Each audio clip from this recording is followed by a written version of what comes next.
Perkongsian menarik Malaysia hari ini, Isnin 17 Januari. Adakah pematuhan SOP semakin longgar sehingga ada yang berani memalsukan sijil vaksinasi?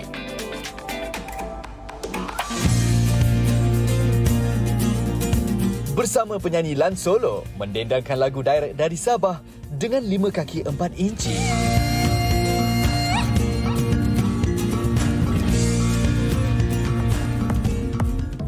Teruskan bersama kami.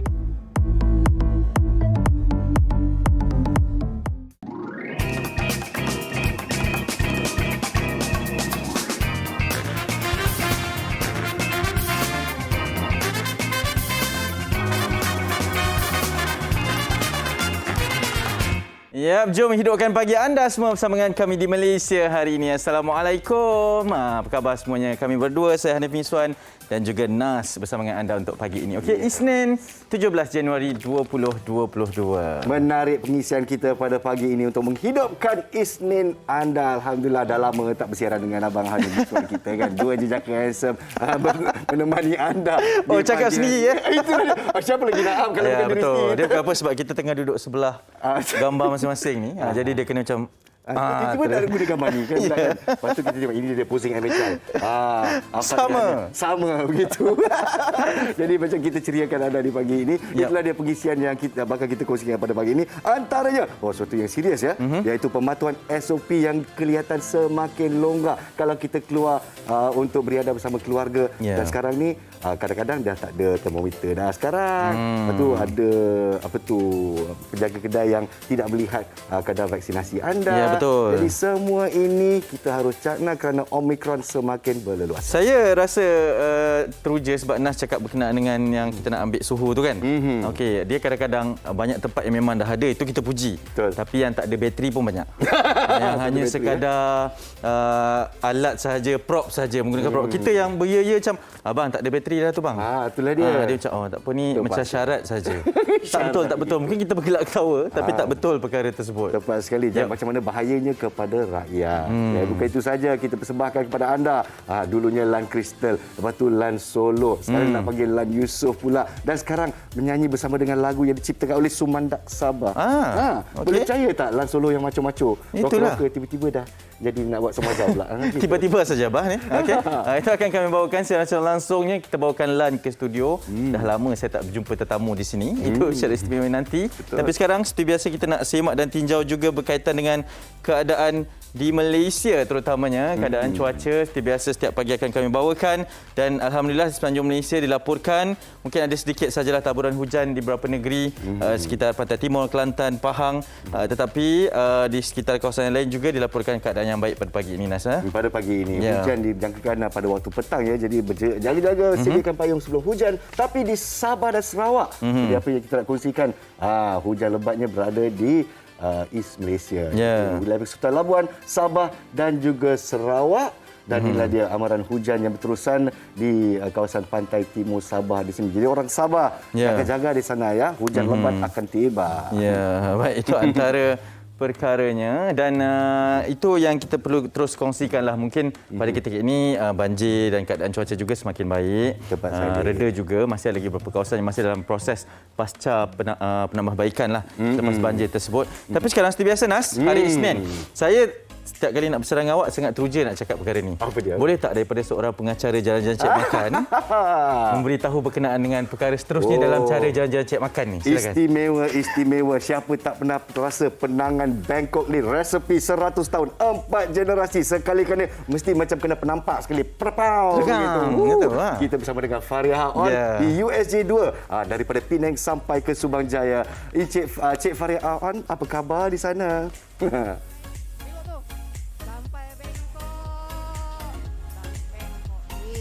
Okey, saya nak bawa kalian. Pagi-pagi ni perut lapar. Jadi kita nak bawalah hangpa semua nak makan. Ini dia famous Penang mi goreng Bangkok Lane. Sangat popular di Pulau Pinang, tetapi kalian tak perlu lagi pergi ke Pulau Pinang. Kini di USJ 2 kita bawa ini. Ini dia hero kita pada pagi ni.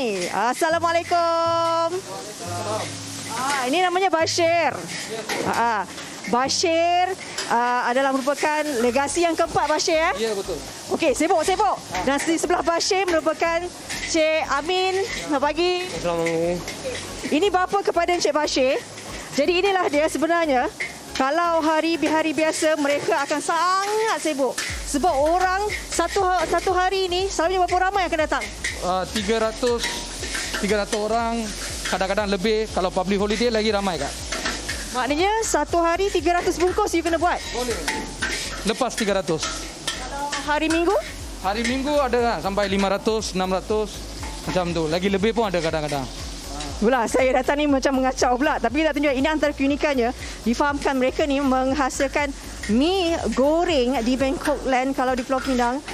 Sangat-sangat unik. Katanya ini adalah resepi keluarga turun-temurun lebih daripada 100 tahun Betul, Kak? Betul, Kak.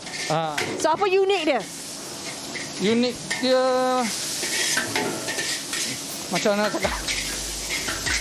Special lah, Kak. Sedap dia punya ni lah. Okey. Biasanya kalau saya makan mi goreng mamak, dia warna hitam, telur mesti banyak. Tapi ini warna merah ni. Betul, Kak. Ini orang style dekat Penang. Kat Penang ni dia macam ni style dia. Dia bukan macam mamak, kedai mamak. Dia mamak pakai kicap biasa gorengan. Kita tak pakai. Kita pakai kuah. Kuah mi goreng. Jadi, Macam ni lah warna merah kan. So tengok. okey. Dan yang paling istimewanya adalah diadun dengan ni sotong ni. Sotong istimewa warna merah ni. Ini apa? Sambal sotong ke apa ke benda? Dia macam sambal sotong lah, Kak. So kita goreng dengan mi goreng baru dia sedap. Okey, sementara tu saya nak tanya juga Cik Amin. Cik Amin. Oi. Okey, saya difahamkan di Pulau Pinang ada satu restoran. Di Kuala Lumpur ni ada 4 cawangan. Ya, betul. Okey, Cik Amin sepatutnya berada di cawangan mana? Cawangan 4, USA 4. Kiranya Cik Amin adalah legasi yang ketiga kan? Okey, bagaimana Cik Amin memberi ilmu ni, menurunkan ilmu ni kepada Bashir? Every Dari kecil, Kak. Dari kecil ikut bapak, macam cuti sekolah ikut bapak. So ikut kita pun belajar lah, Kak, dari ikut bapak kan dari kecil. So saya pun terinilah ikut dia lah, dari kecil kan. Daripada umur berapa? Dari sekolah darjah 1 cuti kan. So kami ikut bapak pergi niaga sama-sama. So belajarlah, Kak. Okey, dan dia difahamkan juga sebenarnya Bashir ni sejak umur 10 tahun Bashir telah pun belajar goreng mi. Ini dah lebih 20 tahun dah ni. Ya, betul. Okey, bila dah lebih 20 tahun memang dah jadi pakar, bayangkan kalau satu hari 300 bungkus, kan? Ya. Macam mana Bashir boleh fit Bashir? Masak ni, ini tangan kiri ni, kidal. Kidal, ya. Saya tangan kidal. So saya memang tangan kidal, Kak. Tak tahu dah cakap macam mana, Kak. Okey, saya nak tahu juga antara menu istimewa selain daripada mi goreng Bangkok Land ni, apa lagi istimewanya menu-menu lain di sini? Menu-menu lain dari sini. Sini ada nasi dalca ada. Lepas tu makanan Penang lah, Kak. Kita bawa dari sana kan. Kat sini makanan Penang. Okey. Tadi tengok dah siap 2 dah. Berapa lama tempoh yang perlu diperlukan untuk masak satu pinggan ni? Ni 2-3 minit sampai, Kak, satu goreng. Sebab ni kita pakai kuah, tak pakai apa-apa. Cuma masuk, terus masuk kuah, goreng saja. Ni nak tanyalah sebab tahu katanya hanya ahli keluarga saja yang boleh masak. Betul. Jadi Ini resepi family lah, Kak. kalau saya nak belajar tak boleh ke? Boleh lah. Boleh lah. Boleh lah tu macam terpaksa. Boleh ke tak boleh? Boleh, no problem. Okey, mungkin Bashir boleh kongsikan kepada penonton-penonton MHI ni, kalau nak datang ni pukul berapa dah ni kena beratur kat sini ni? Ini kalau lunch time memang ramai lah, Kak. Pukul 12, 11 lebih. Orang dah start beratur lah. Pukul berapa buka? Okey, start niaga pukul 8 pagi, tutup 7.30 malam. So setiap hari Isnin tutup. Hari ini buka untuk kami je lah ni. Yeah. Okey, tadi kami datang pun ramai kebanyakan pelanggan tetap Bashir ni dah tu. Buka kedai. Oh tak hari ni cuti. Semua cuti, semua kecewa hari ni dah sikit. Betul. Okey, mungkin nanti kita nak tunjukkan juga Bashir dekat Pulau Pinang. Orang pun Pinang nak datang ke Pulau Pinang kan, nak cari lokasi ni kat mana ni? Dekat USJ 2, Kak. Dekat Pulau Pinang? Dekat Pulau Pinang dulu ada dekat Bangkok Lane dekat Pulau Tikus. So sekarang dia orang dah tukar, dah pindah pergi New World. New World Food Court. So Google dah tahu lah. Saya tengok dari tadi, saya macam dihipnotize. Oh, dipukau oleh bau mi goreng, bashir goreng tu. Mana yang dah siap nak rasa satu boleh tak? Boleh ah? Boleh saya ambil terus ya? Okey. Ada garpu. Oh, okey. Okey, mari. Ini dia, tu dia. Alhamdulillah. Ada garpu? Okey, ini low sikit lah, tak apa. Ini yang dikatakan famous piring mi goreng Bangkok Lane. Kalau betul lah kata warnanya tu sangat memukau. Kalau kata ni mesti pedas kan? Pedas sangat ni, merah sangat ni. Kita nak rasa pedas ke tak pedas? Sebab katanya kalau kalian berada di sini, kalian juga boleh buat permintaan. Okey, Bashir nak satu mi goreng pedas punya, dia boleh buat pedas. Bashir, mi goreng kurang pedas, pun boleh buat kurang pedas. Okey, saya nak rasa.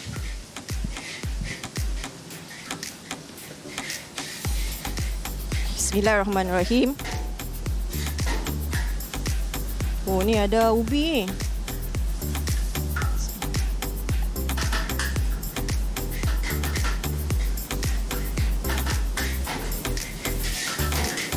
Banyak.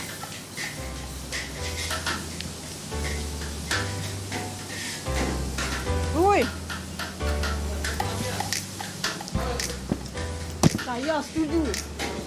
Saya setuju. Sedap no.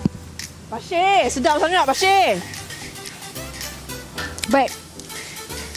Rasanya memang tak seperti mi goreng mamak yang ada di Kuala Lumpur. Bukan saya nak puji apa, tapi ni betul. Dia ada ni, nampak ni kentang besar. Kentang besar, lepas tu ni sotong banyak. Korek-korek sotong. Nampak tu? Ni ada cucuk. Oh, dia mai lagi satu. Cameraman, technician, FM nanti dah. Okey. Saya tak tipu. Kalian boleh datang ke sini di Subang Jaya 2. Sekiranya anda ingin dapatkan makanan Pulau Pinang yang berada di Gata sini, boleh datang sini. Harga berapa Bashir? Harga berapa tu? Sotong RM9. Sotong RM9 je. Okey. Jangan lupa untuk datang ke sini ya.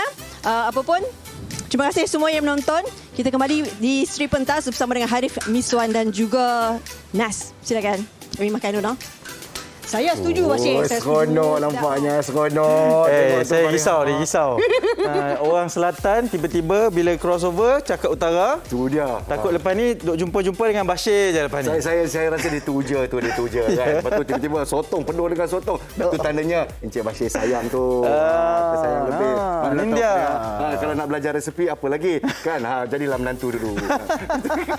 Okey, baik, kita nak teruskan. Ini perkongsian dari meja Medsos. Ada dua perkara yang ingin kita war-warkan kepada anda semua untuk pemahaman dan juga pengetahuan bersama. Yang pertamanya ini berkaitan dengan tempoh kuarantin bagi kontak rapat kepada kes positif COVID-19 mengikut status vaksinasi COVID-19. Dia ada dua perbezaan kalau kita nak tengok. Yang pertama telah menerima dos penggalak ataupun kepada mereka yang belum lengkap vaksinasi ataupun belum lengkap ataupun tiada vaksinasi. Tempoh kuarantinnya 5 hari 7 hari. Kalau yang ada gejala perlu RTK kendiri atau ke fasiliti kesihatan, sama juga kepada yang belum divaksin. Kalau tiada gejala juga perlu pemantauan 5 hari sahaja kepada mereka yang telah lengkap divaksin. Pada yang tidak lengkap divaksin perlu 7 hari, okey? Itu perbezaannya lah 5 ataupun 7 hari. Jadi kalau kata lengkap tu lengkap dengan dos penggalak. Okey. Yang kita mahukan. Alright. Jadi inilah dia yang sedang berlaku di sedikit world news untuk kita ya. Jadi di Tonga dan di kawasan Papua New Guinea, Vanuatu dan sebagainya, tsunami advisory selepas ombak-ombak telah pun melanda akibat letusan volcano ya ataupun gunung berapi. Betul. Di baras bawah laut. Ini ada visual yang disaksikan. Jadi setakat ini untuk negara Tonga yang terdiri daripada 170 pulau. Okey. Ya, tapi bukan saja terbabit negara Tonga saja, tapi gas-gas yang telah pun dilepaskan ke udara akan there will be cause sulfuric rain ya, sulfuric acid daripada udara. Jadi bukan saja Tonga tapi negara-negara seperti New Zealand dan juga Vanuatu telah pun menaikkan kadar amaran mereka. Amerika Syarikat juga banyak video yang telah pun tular pada ketika ini.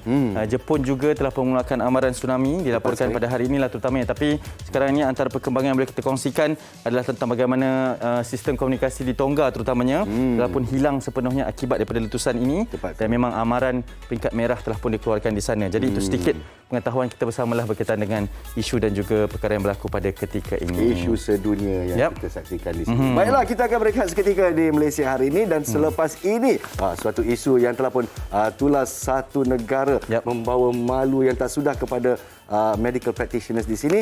Isu sijil vaksin adalah dipalsukan ataupun ada pengkhianatan di sana. Jadi macam mana pula rakyat Malaysia cakna akan pematuhan SOP? Adakah kami sudah lalai? Semuanya di MHI selepas ini, Ana? Ya, terus bersama dengan kami, jangan ke mana-mana. MHI selepas ini.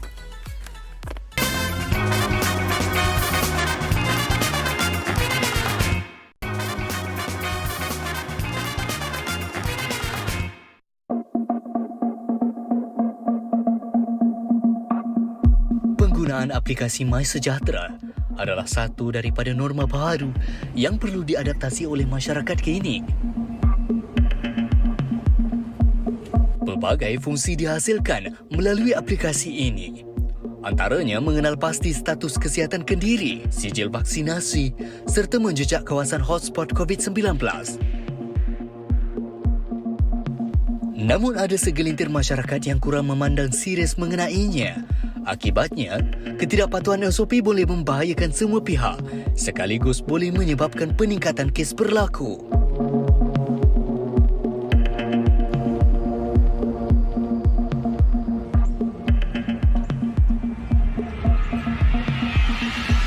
Tiada alasan untuk tidak menggunakan aplikasi MySejahtera sedangkan semua sudah sedia maklum tentang keperluan memanfaatkan aplikasi ini. Saya berada di Ibu Kota Kuala Lumpur untuk melihat sendiri bagaimana kepatuhan rakyat Malaysia sama ada pengunjung atau pemilik premis dalam mementingkan penggunaan MySejahtera.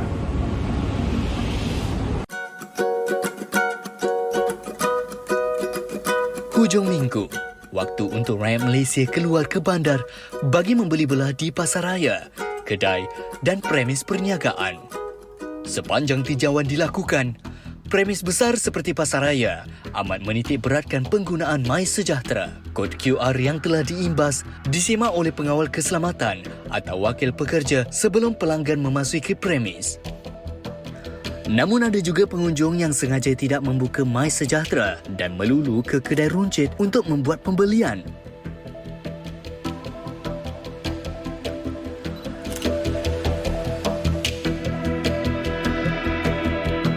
Tidak terkecuali bagi mereka yang berhajat mengeluarkan wang di bank.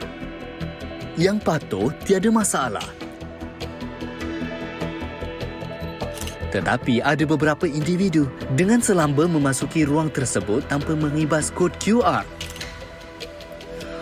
Berkemungkinan khawatir kehabisan wang di mesin ATM.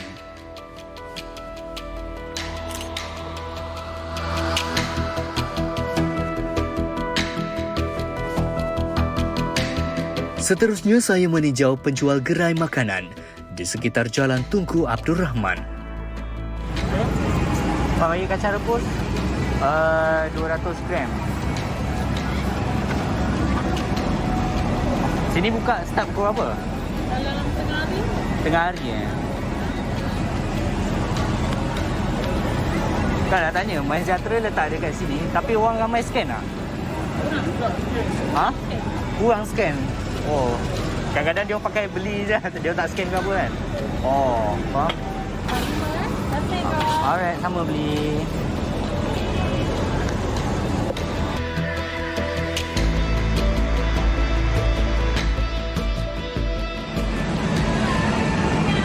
Assalamualaikum. Ya, bang. Bang, bagi kopok lekor kak? Macam mana kira? RM6 RM2. Bagi RM2 kak? So sekali kasih. Boleh? QR code MySejahtera tak ada kak? Oh? Ada sebenarnya tapi tak tahu lah mana letak. Oh, ada tak tahu kak ada? Ada lah. Mana? Oh, ni.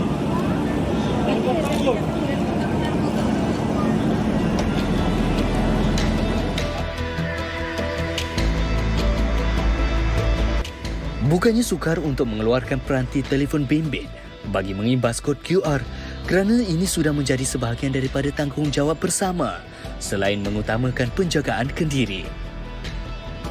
Persoalannya, adakah kita sebagai rakyat Malaysia memang benar-benar bertanggungjawab dalam pematuhan SOP atau apabila dikenakan tindakan daripada pihak berkuasa, baru kita hendak ambil peduli?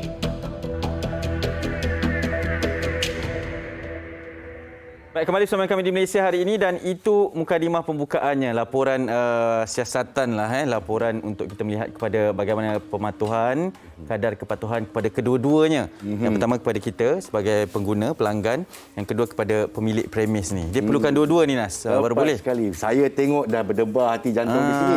Jadi macam mana pula orang kata tetamu yang kita akan bawa ke atas talian. Kita bersama dengan Profesor Madya Dr. Malina Osman, pakar kesihatan awam dari Universiti Putra Malaysia. Assalamualaikum, Doktor. Waalaikumsalam warahmatullahi wabarakatuh. Sebelum kita mula wawancara, Doktor, saya nak tahu perasaan Doktor sebagai rakyat Malaysia bila tengok visual kita tadi. Macam mana perasaan Doktor? Ya, sebenarnya kalau saya lihat dari segi pola ya, sejak kita mengalami pandemik ni, ia adalah merupakan keadaan yang dijangkakan ya, sekiranya tidak diberikan peringatan dari masa ke semasa. Saya berpandangan apa yang wajar dilaksanakan pada masa ini ialah penguatkuasaan dari masa ke semasa oleh mereka yang bertanggungjawab dalam penguatkuasaan Akta 342 itu perlu dilakukan. Sebab kita melihat di sini kalau tidak ada penguatkuasaan tu memang kita ada kecenderungan untuk terlupa dan juga tidak melihat isu tersebut sebagai perkara yang penting. Sekaligus ialah menunjukkan kepada fenomena yang kita saksikan sebenarnya. Tapi kalau kita lalai tidak sengaja itu satu hal ya.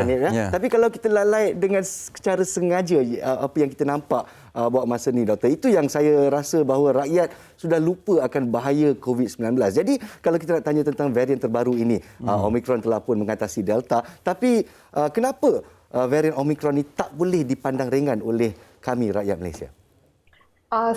Pertamanya kita perlu lihat kepada pola semasa wabak ya secara global. Kalau kita lihat kebanyakan negara di Amerika Syarikat, di Eropah ya, dan juga negara-negara yang dekat dengan kita ya, seperti Filipina, Thailand dan Singapura, semuanya mencatatkan peningkatan. Dan dalam masa yang sama kita lihat juga kematian ya, di kalangan mereka yang berisiko juga tinggi. Meskipun diwar-warkan ya, kita dimaklumkan gejala klinikal itu ringan, namun kesan terhadap mereka yang berisiko masih sama. Disebabkan itulah kita perlu mengambil berat ya, walaupun kita mungkin tergolong dalam kumpulan yang mereka yang mempunyai sistem pertahanan badan yang baik, tapi ada lagi mereka yang perlu kita lindungi dari mendapat jangkitan yang serius, terusnya mengelakkan dari potensi ledakan kes dan juga kematian demi kematian. Ya, Doktor, kalaulah boleh kita tanyakan. Okey, saya suka poin Doktor berkenaan dengan perkara ini mungkin sudah dijangka berkenaan dengan kelonggaran SOP, kepatuhan itu. Termasuklah daripada kita pengguna ataupun kepada pemilik premis, peniaga semuanya seperti laporan tadi. Kita lihat setiap hari diberikan juga laporan jangkitan. Setiap hari juga diberikan tentang kesan-kesan yang boleh dibawakan oleh COVID ni. Tetapi adakah kerana faktor kepenatan ini sebab pandemik ini telah berlaku selama 2 tahun itu yang menyebabkan semakin longgar, Doktor, dari sudut pakar kesihatan awamnya? Kalau kita melihat dari segi kemasyarakatan ya, kita mempunyai ciri-ciri sosial ataupun kemasyarakatan yang sedia wujud sebelum wabak ini bermula. Jadi kita dah ada sifat tingkah laku praktis dari hari ke hari. Jadi bila diberikan nasihat untuk mematuhi SOP, ini adalah bukan suatu perkara yang baru dan sebenarnya bila kita berdepan dengan cabaran dan kesukaran ini, sebenarnya kita perhatikan memang sukar sebenarnya untuk kita kekalkan pematuhan SOP itu dalam tempoh masa yang panjang. Betul. Sebab kita kan sebagai individu dalam masyarakat, kita tak dapat nak mengelakkan diri kita dari terus berinteraksi antara satu sama lain, apatah lagi kepada individu yang rapat. Jadi dalam konteks itulah sebenarnya kita memerlukan peringatan dari masa ke semasa dan dalam masa yang sama tu memang kita kena ingatkan mereka yang perlu divaksin perlu mendapat vaksin, sebab saya melihat bahawa dalam data-data sedia ada memang menunjukkan bahawa vaksin telah memberikan kesan yang positif terutama dalam urusan kita sehari-hari dalam interaksi kita sesama individu dalam masyarakat. Saya suka akan jawapan Doktor pada kali ini juga. Kalau kita lihat rakyat, perkataan yang digunakan adalah lalai ataupun fatigue. Kalau tidak sengaja, itu satu hal. Tapi apa yang kita nampak sekarang ini, rakyat sengaja mengelak SOP seperti contoh yang kita gunakan, isu sijil vaksin yang telah dipalsukan. Rakyat sanggup memalsukan sijil vaksin ini. Jadi pandangan doktor tentang hal ini, silakan. Saya berpendapat ia hanyalah minoriti. Majoriti kita mematuhi undang-undang, peraturan. Namun kita lihat di situ mereka-mereka yang tak patuh undang-undang ni yang agak vokal bila mereka mengemukakan pandangan-pandangan. Terutama mereka yang menolak vaksin. Jadi keadaan-keadaan ini sebenarnya yang kadang-kadang menggusarkan kita dan menyebabkan kadang-kadang ketenteraman awam tu, terutama mereka yang sengaja memalsukan pemvaksinan sehingga membolehkan mereka seolah-olah lengkap divaksin dan bercampur gaul antara satu sama lain. Kalau kita lihat dari segi kesihatan awam, kita perlu melihat pada perspektif yang positif sebenarnya. Kenapa kita wajibkan vaksin? Sebab kita nak lindungkan semua orang. Mereka-mereka yang memalsukan vaksin itu sebenarnya mereka mengundang bahaya pada diri mereka sendiri. Dan dalam masa yang sama, mereka-mereka yang rapat dengan individu tersebut terdedah kepada bahaya jangkitan. Kita telah mengalami satu keadaan yang sangat getir pada tahun lepas, yang mana pada satu hari kita catatkan ratusan yang meninggal dunia dan keadaan kita yang begitu tertekan kalau kita lihat barisan anggota hadapan dengan puluhan ribu kes aktif sehari yang dicatatkan sehari. Jadi adakah kita mampu untuk berhadapan keadaan itu sekali lagi? Jadi inilah sebenarnya bila kita fikirkan dari segi kesihatan awam, kepentingan semua pihak perlu dititik beratkan bagi membolehkan suasana yang kita lalui pada hari ini dapat dikekalkan dan kalau boleh kita akan bertambah dengan keadaan yang lebih baik pada masa-masa yang terdekat ni dan akan datang. Ya, doktor secara ringkasnya mungkin sedikit soalan bonus lah melihat kepada doktor cakap tadi tamadun masyarakat kita dah ada satu cara kehidupan.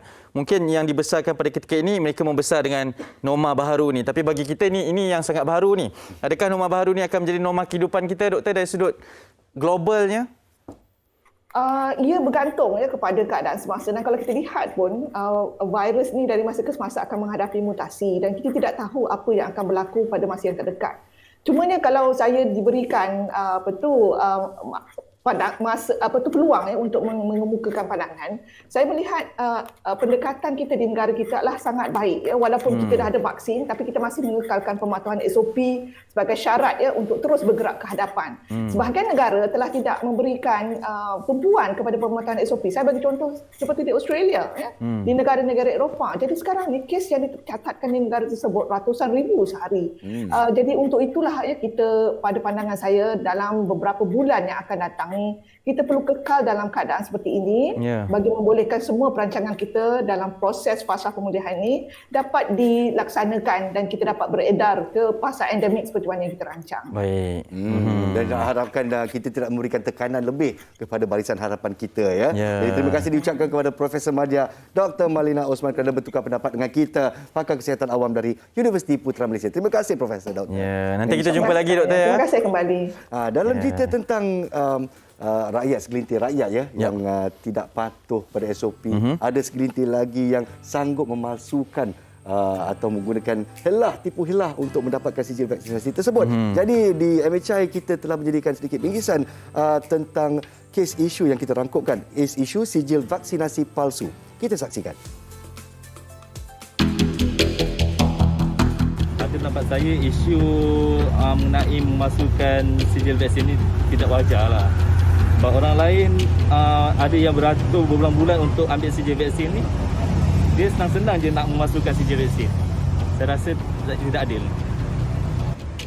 Bagi saya, orang yang memasukkan sijil vaksinasi ni sepatutnya diambil tindakan sewajarnya lah. Sebab cuba bayangkan, diorang ni positif COVID. Tapi tahu-tahu diorang punya sijil tipu. Kan dah menyusahkan orang lain. Kepada pandangan saya lah, kepada orang yang buat sijil palsu ni memang tak bertanggungjawab lah. Nak kalau dia pergi melancong luar negara apa semua, dia dah menyusahkan ramai orang. Sebab ini sebenarnya tanggungjawab masing-masing. Semua orang ambil hasil. Jadi bila dia buat sijil palsu, dah kira tak adil untuk semua orang.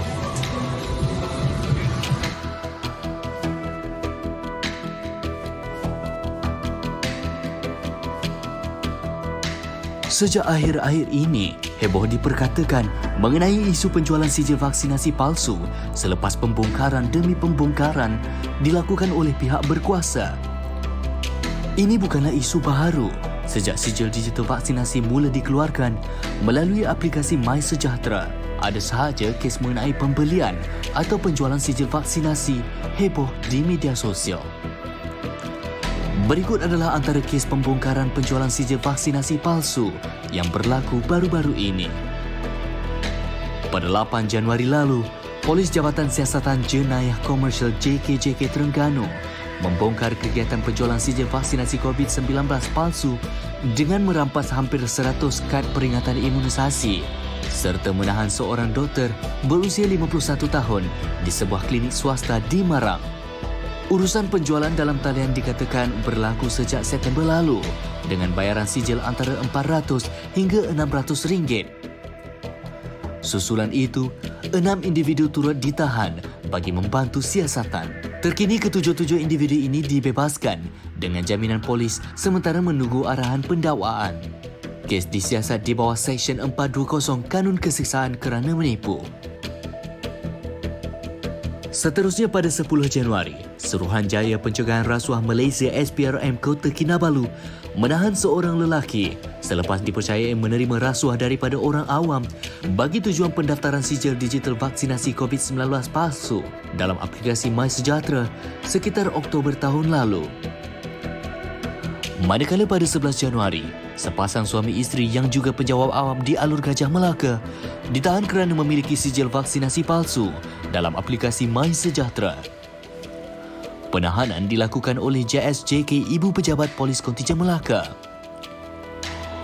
Turut ditahan seorang lelaki berusia 58 tahun yang bekerja di jabatan sama yang dipercayai orang tengah bagi memperolehi sijil palsu bagi 2 dos vaksin dengan harga RM500 setiap seorang. Polis masih memburu suspek keempat dan kes disiasat di bawah Seksyen 420 Kanun Kesiksaan. Susulan daripada itu, Menteri Sains, Teknologi dan Inovasi, Datuk Seri Adham Baba berkata, pemalsuan sijil vaksinasi berlaku kerana masalah integriti oleh pihak yang tidak bertanggungjawab. Ini kerana sijil vaksinasi COVID-19 di aplikasi MySejahtera tidak boleh diduplikasi kerana menggunakan teknologi blockchain yang menjamin ketulinan sijil. Apakah itu teknologi blockchain? Apa yang dinamakan blockchain? Apa itu block dan apa itu chain? Sebenarnya bila kita sebut penyimpanan data menggunakan konsep blockchain adalah data-data disimpan di dalam satu-satu blok. So, sekarang ni bila ada konsep of blockchain, penyimpanan data melalui blockchain, kita tidak boleh simply untuk delete data tersebut, tak boleh simply untuk edit data tersebut without consent, okay? Tetapi yang hanya boleh adalah menambah data saja. Isu sijil vaksinasi COVID-19 palsu ini tidak akan berkesudahan jika masih ada masyarakat yang tidak bertanggungjawab mengambil kesempatan terhadap mereka yang tidak mahu divaksin, sama ada mereka yang menjual atau yang membeli. Persoalannya, adakah penguatkuasaan atau undang-undang perlu diperketatkan lagi agar hukuman setimpal dapat diberikan kepada mereka yang melakukan kesalahan ini?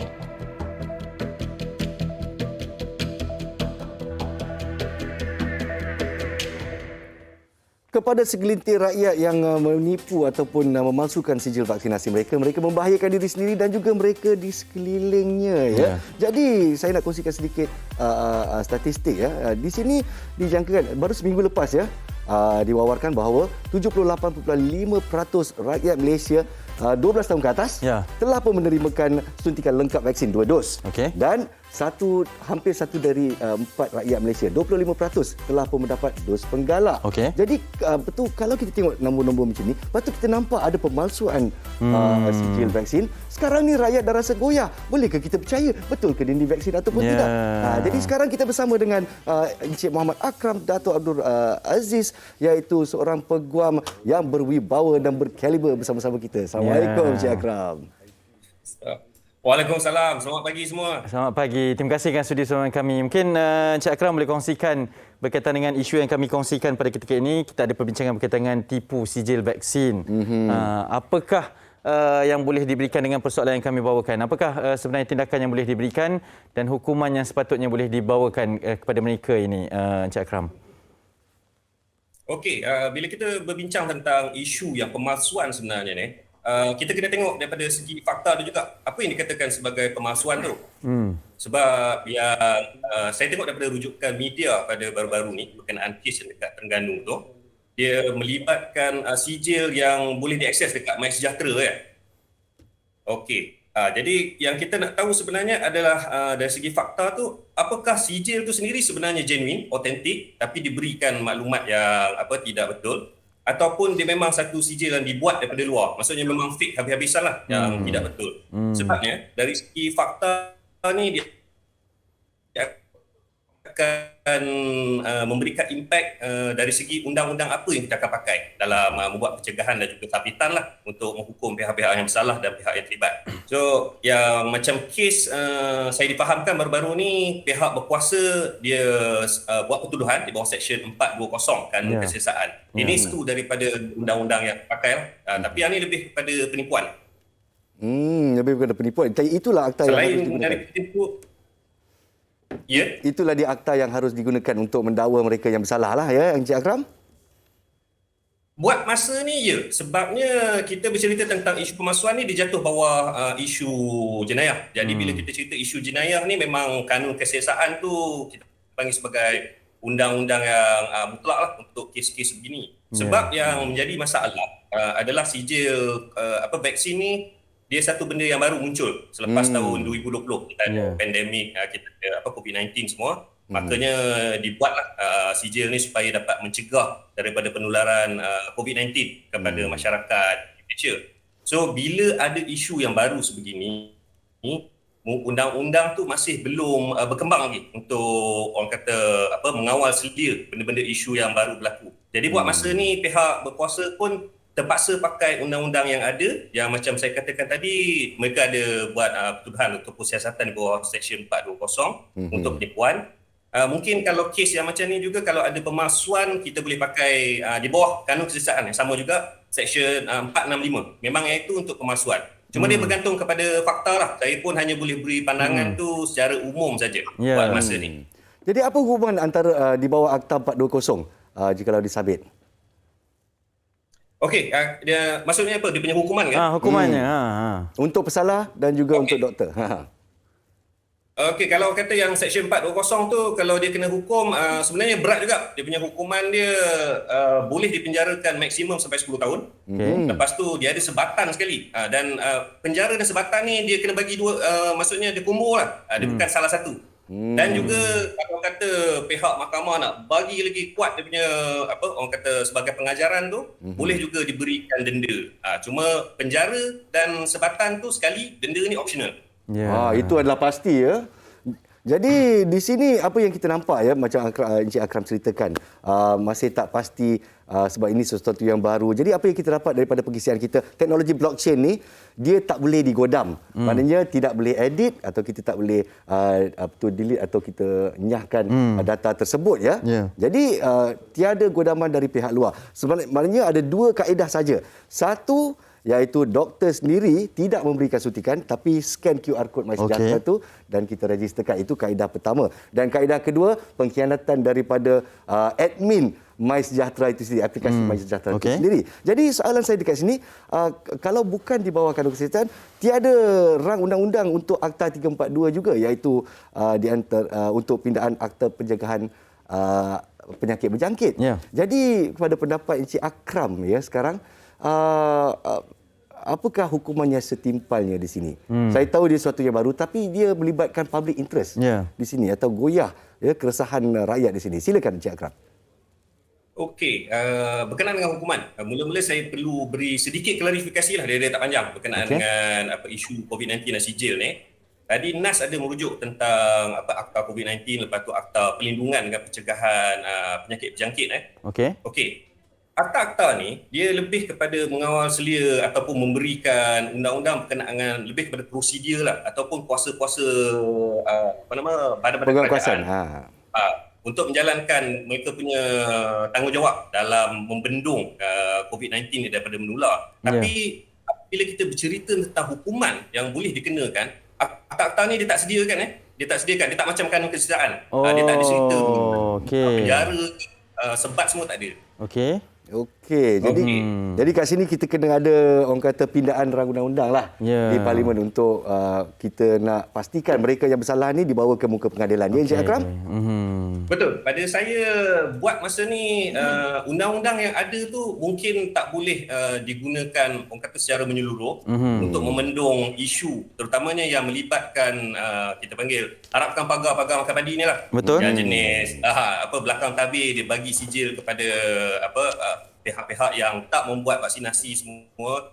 Dan saya rasa kalau ada mungkin kerajaan boleh berbincang ataupun menggubalkan satu undang-undang baru yang lebih spesifik untuk menangani kesalahan-kesalahan yang melibatkan isu pandemik ni. Mungkin bukan COVID-19 saja. Kita tak tahu masa depan mungkin ada penyakit-penyakit baru yang serupa. Jadi apabila kesalahan-kesalahan yang dibuat pihak-pihak tak bertanggungjawab ni dah boleh cover dah.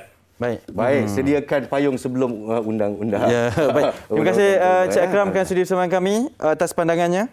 Terima kasih banyak-banyak Encik Akram. Assalamualaikum dan selamat pagi daripada kami Malaysia hari ini. Ya, okey, itu sedikit perkembangan lah. Tapi sebelum kita berhenti berehat, mungkin kita ada 10 jalan yang bagus untuk kita sediakan ikut peraturan, tapi hanya memerlukan satu jalan je untuk kita ikut jalan belakang. Itu yang jangan jadi seorang itu. Okey, kita berhenti rehat seketika.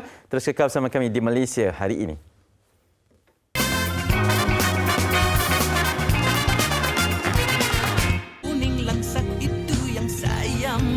Cari-cari kau tersenyum malu-malu kau buat jantungku berdegup laju belum pernah mendak secantik lagu. Sabar. Berdegup laju ke? Bila nampak Sumandak Sabah begitu, itulah. Tak, saya berdegup bila nampak Lan Solo tu. Oh, itu dia. Dan kita sebagai suami kan. Ya, bapak-bapak ni. Oi, ini mengundang marah ni. Sabar. Tapi tadi diucapkan kepada Lan Crystal, sekarang Lan Solo. Ada orang panggil Lan Yusof di atas single terbarunya 5 kaki 4 inci. Itulah dia. Itu rasa ketinggian ni kot. Betul lah.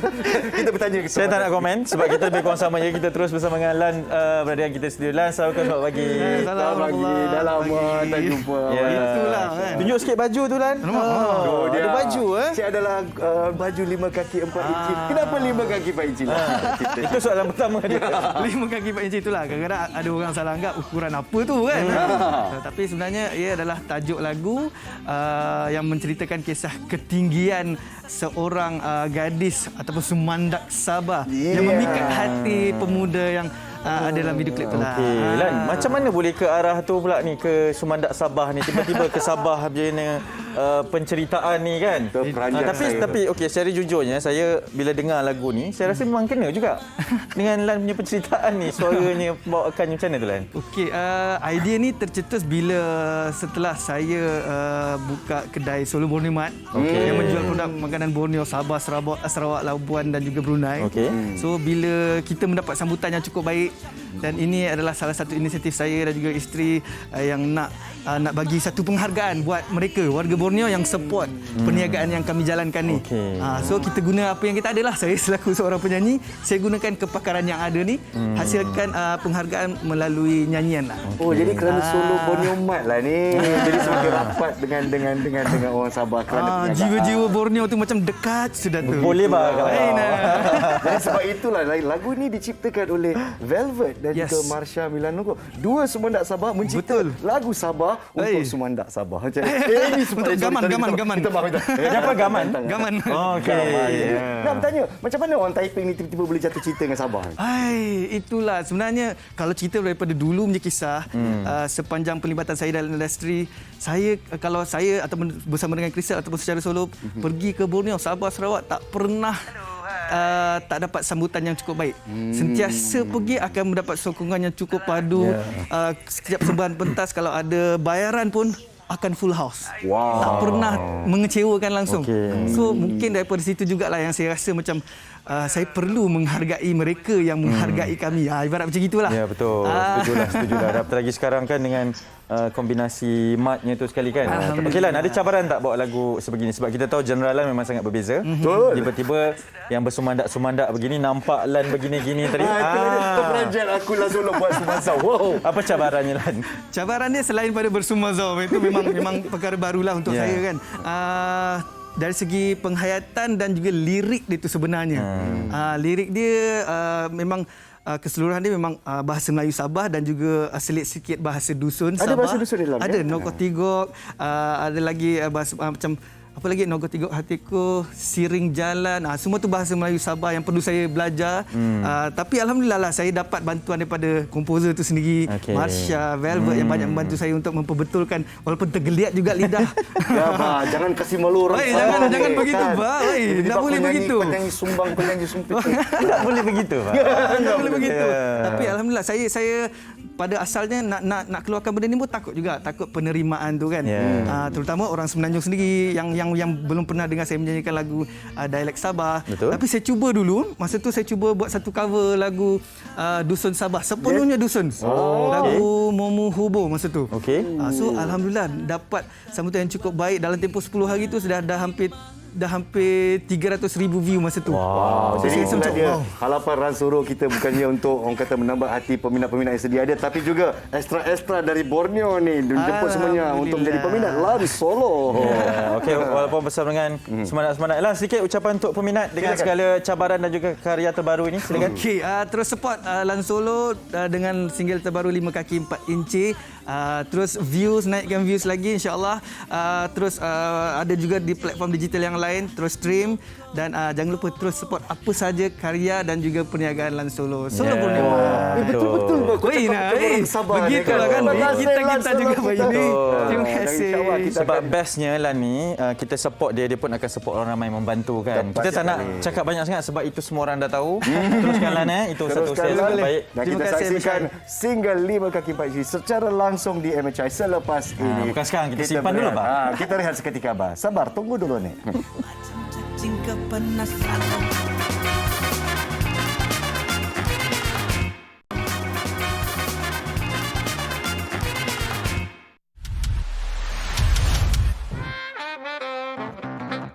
Hai, selamat pagi. Hari ini Kak Ra nak menunjukkan senaman menggunakan dinding di rumah anda sahaja. Jom kita lakukan. Buka tangan seluas bahu. Pastikan tapak tangan anda selari dengan bahu.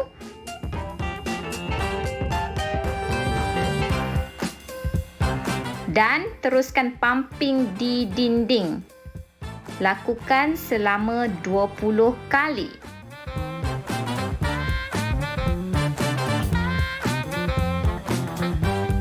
Pergerakan kedua, pegang dinding. Twist kaki anda ke kiri dan ke kanan dan kanan ke kiri.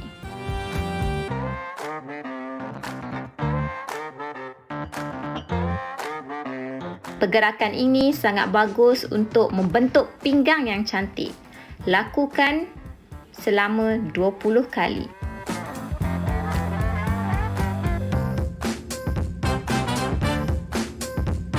Seterusnya adalah leg raise. Angkat kaki kanan anda ke sisi. Lakukan sebanyak 20 kali. Seterusnya kita tukar ke kaki kiri pula. Lakukan sebanyak 20 kali. Pergerakan ini sangat bagus untuk membentuk peha yang cantik. Seterusnya kita buat wall squat. Kedudukannya seperti kita duduk atas kerusi, kita sandar ke dinding, kita bertahan sahaja ikut kemampuan yang anda boleh. Bila tak larat, bangun. Lepas tu sambung balik. Lakukan sekurang-kurangnya 1 ke 2 minit, sekurang-kurangnya dapat 2 ke 4 set. Selesai sudah senaman menggunakan dinding dan terima kasih kepada yang follow Kak Ra bersenam hari ini. Selamat mencuba. Siapa buat, dia dapat. senaman bersama dinding, dan insyaAllah anda boleh lakukan di rumah, tapi kalau boleh lakukan di dalam rumah. Kalau tidak, adalah janjikan, kenapa lah pakcik ni kat luar ni tengah kira apa kat dinding. Dengan dinding pun boleh, tapi itu sebenarnya mudah lah untuk memudahkan untuk asalkan sekurang-kurangnya kita melakukan senaman. Okey, kita dah pada penghujung. Lan Solo pun dah tak sabar untuk bersumandak di sana. Esok kita akan bawakan satu topik yang sangat menarik, Nas. Topik istimewa. Benarkah media sosial merupakan lubuk duit? Ada usahawan di luar sana mesti betul. Sementara itu kita bersama dengan Lan Solo dengan single terbarunya 5 Kaki. Senyum selalu. Assalamualaikum.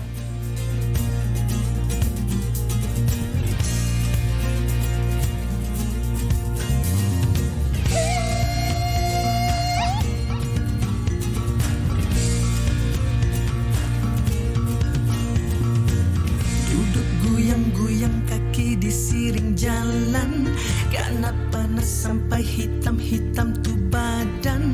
Jual ikan masin di siring jalan, cari makan yang penting hidupku jalan. Bila kau datang jalan berlinggang-linggang, hatiku rasa tidak betul buli pitam. Macam cacing kepanasan lebih kurang, harap-harap kita dua buli padan. 5 kaki 4 inci, biarlah kau tinggi dari aku. Bulat mata macam guli, kulit kuning langsat, itu yang saya mau cari-cari. Kau tersenyum malu-malu, kau buat jantungku berdegup laju. Belum pernah semendak secantik kamu, jeling-jeling manja, noko tigo hatiku. Yeah.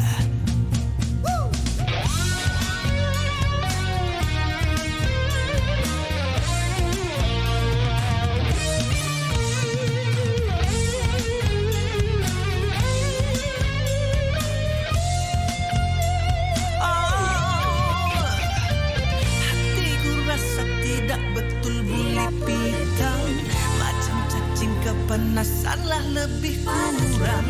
Harap-harap kita dua buli badan. 5 kaki 4 inci, biarlah kau tinggi dari aku. Bulat mata macam guli, kulit kuning langsat, itu yang saya mau cari-cari. Yeah.